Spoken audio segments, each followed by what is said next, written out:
Jon Jones is arguably the greatest fighter in UFC history, but the record holder for the youngest UFC champion in history is also not in shortage of controversies.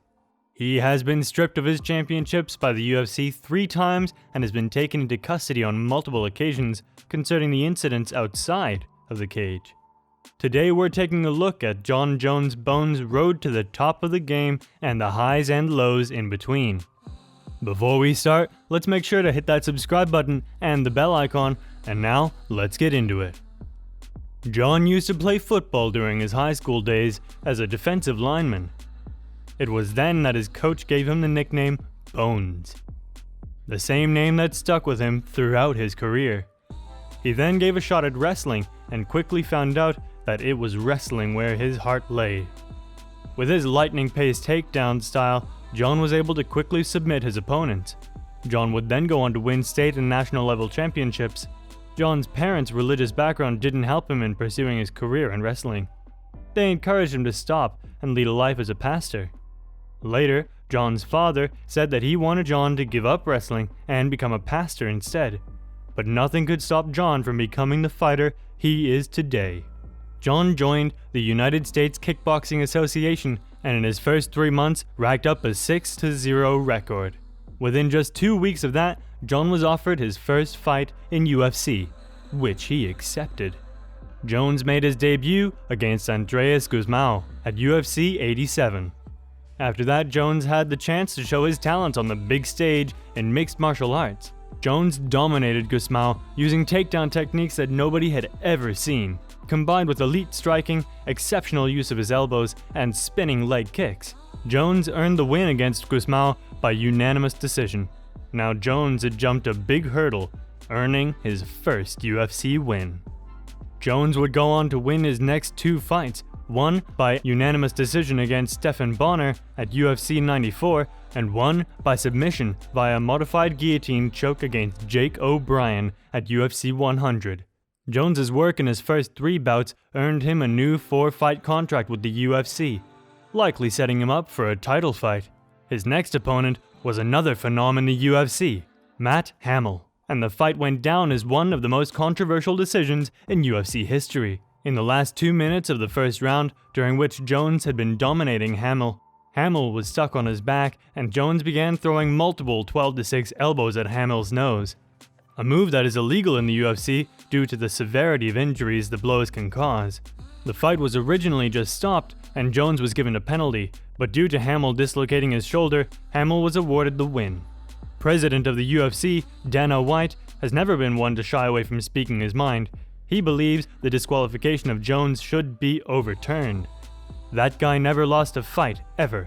That one loss on his record, we're trying to get that overturned.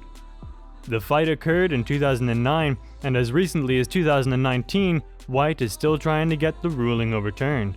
During his post-game interview with Ryan Bader at the UFC 126, Joe Rogan announced to him that Rashard Evans had to drop out of the title fight between him and Shogun Rua that was set to occur in just 6 weeks. Jones was offered the fight, and he accepted, even on such short notice.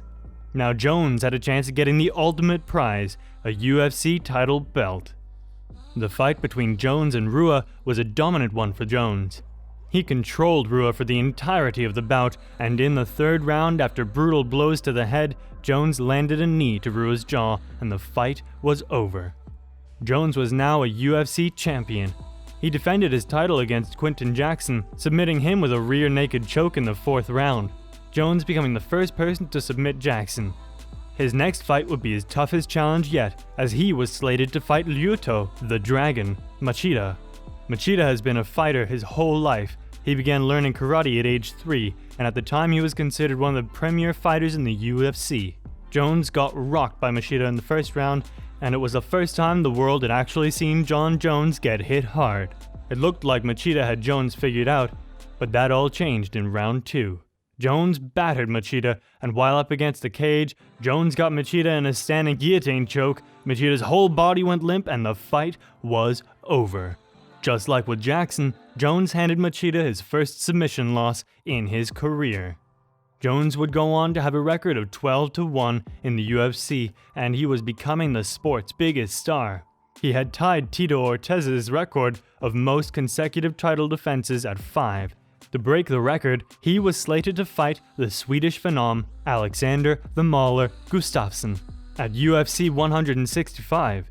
Whether Jones knew it or not, the fight would be the toughest in his career, and eventually became the greatest title fight the light heavyweight division of the UFC had ever seen.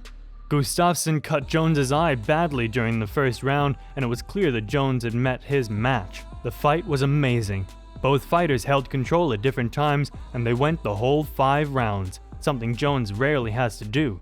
Jones won the fight by unanimous decision and broke the record for most consecutive title defenses. Now, we get to the disappointing part of Jon Jones' legacy. Starting in early 2015, Jones would go on to have the worst 3 years of not only his career but his whole life. In April 2015, Jones was involved in a hit and run. He fled the scene but came back later to his car in order to retrieve his bong. What made matters worse was the fact that the person he hit was a pregnant woman. Thankfully, both the woman and her baby suffered no serious injuries. Jones was stripped from his belt, which he had held from March 2011 to April 2015, and he was suspended from the UFC indefinitely. The news shocked the UFC and all their fans. Arguably, the best fighter in the sport had just been kicked out. The ban was lifted 6 months after it had been put into effect, and Jones was officially allowed to fight again. His first fight back was supposed to be against his future rival, Daniel Cormier. Cormier had to pull out of the fight due to a foot injury, and Jones would go on to fight Ovin St. Preux, who he would defeat by unanimous decision. Jones was now the interim light heavyweight champion, but in order to become the official champion again, he was going to have to fight Cormier. Jones vs. Cormier was scheduled for the UFC 200, but things got worse for Jones. Jones was removed from the fight due to a potential doping violation. He was then stripped of his title, becoming the first UFC fighter ever to be stripped of a title twice. Jones stated in an interview on Joe Rogan's podcast that he had taken off-brand Cialis pills, which had caused the test to come back positive. He was banned for a year, but upon his return, yet another rematch was scheduled between Jones and Cormier. The two finally fought at UFC 214 in July of 2017. Jones won the fight by knockout in the 3rd round after an onslaught of punches to Cormier's head and a brutal head kick to cap it off. Jones had won his title back again. Then, if you didn't think it would get any worse for Jones, it did. After the fight, it was revealed that Jones had failed his drug test. But it wasn't because of Cialis this time. Jones tested positive for Turinabol, which is an anabolic steroid, most commonly used by baseball players such as Jose Canseco and Sammy Sosa. Turinabol is similar to injected testosterone, but it strengthens the muscle faster and more effectively. The fight between Cormier and Jones was officially changed to a no contest. Jones was handed an 18-month suspension. Jones would come back after his suspension at UFC 232, where the world would get one of the most sought-after rematches in the history of the sport, Jones vs. Gustafsson. Jones controlled the entire fight. He seemed like he'd figured out what Gustafsson's leaks were in the time he was away. He defeated Gustafsson in the 3rd round by TKO. And yet again, he was the light heavyweight champion of the UFC. Since that fight, Jones has defended his title 3 times, and to this day, he is still the light heavyweight champion. To the end of this roller coaster ride we had with Jon Jones, at least one thing is true to me, and that is that Jon Jones is the greatest light heavyweight fighter in UFC history. Jones is 26-1 in his professional MMA career, and that single loss is still being disputed by the president of the UFC for over 10 years. Jones has forced almost every opponent he has faced out of the octagon bruised and battered. Jones has never actually lost his title due to losing a fight either, only because of his actions outside of the octagon. Jones has been embroiled in controversy for the last few years, and he only has himself to blame. He's only 32, so he likely has a couple of years left in his prime, but who knows, he could fight for years after that. Hey, if you like this video, make sure to hit the like button. It's free and motivates us to make more videos like this. See you in the next one.